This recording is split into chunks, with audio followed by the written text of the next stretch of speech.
ใจแท้ล่ะเว้าค่าดองเงินยังบ่พอแม่ของน้องบอกให้ไปขอเงินบ่พอสิเอายังไปแต่ง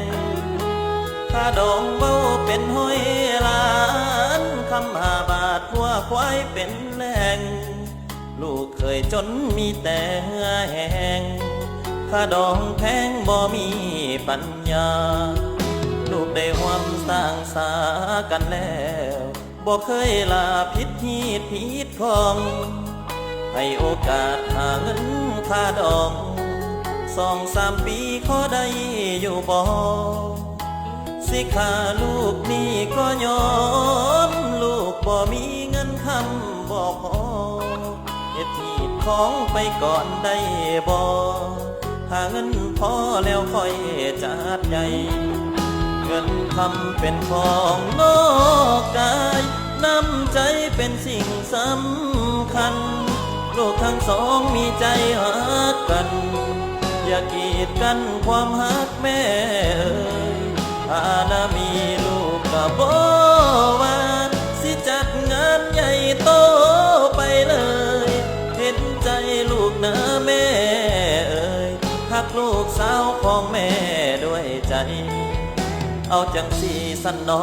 แม่เท่าแต่งผ้าเขาเฮ็ดขวัญน้อยไปก่อนคันบ่สั่นลูกได้ห่างนอนลูกสาวแม่สิเสียคำเท่าหัวบุญบ่ฮอดบ่ได้เป็นแฟ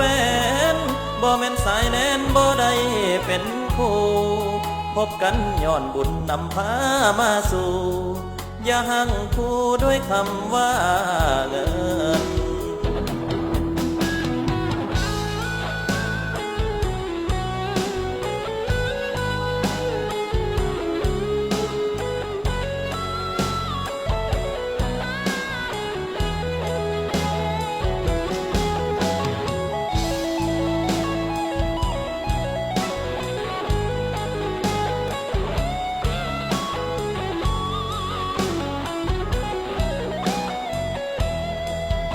เงินคำเป็นของนอ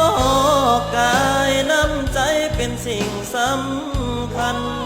ลูกทั้งสองมีใจหักกันอย่ากีดกันความหักแม่เอ่ยถ้านามีลูกก็บ่ว่าสิจัดงานใหญ่โตไปเลยเห็นใจลูกนะแม่เอ่ยหักลูกสาวของแม่ด้วยใจเอาจังสีสันนอแม่เท่าแต่งผ้าเขาเฮ็ดขวัญน้อยไปก่อนคันบ่สั่นลูกได้ห่างนอนลูกสาวแม่สิเสียคำเท่าหัวบุญบ่ฮอดบ่ได้เป็นแฟนบ่แม่นสายแน่นบ่ได้เป็นคู่พบกันย้อนบุญนำพามาสู่อย่าหังคู่ด้วยคำว่าเงิน